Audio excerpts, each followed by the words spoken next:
বাংলাদেশ ঠিকানা হলে পারে এটা বিপদ, কারণ ঢাকা বাংলাদেশ কে কাকে খুঁজবে? দেখেন, ঢাকা বাংলাদেশ তাল মিস্ত্রি আপনাদের যদি এরকম আপনার সহযোগিতা না করেন, ভোক্তারা কিন্তু প্রতারিত হবে।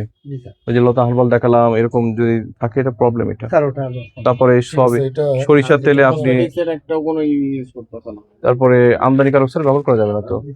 আর ওই যে সরিষার তেলে যে ব্যাপারটা হলো, আপনাদের বিরুদ্ধে আমি শোনা আসে, আমার ফোর্সে সবাই জানে, আমি নাম বলবো না, আপনার বিরুদ্ধে অভিযোগ দিয়ে গেল যে ওইটা মোবিলের সাথে সে এখানে ইয়ে করে ওইখানে কেমিক্যাল ইউজ করে এটা করছে। তো একদিন মানুষ বলতেই পারে, আপনার বিরুদ্ধে তো শত্রুতা থাকতেই পারে, কিন্তু আপনার সেফগার্ড থাকতে হবে।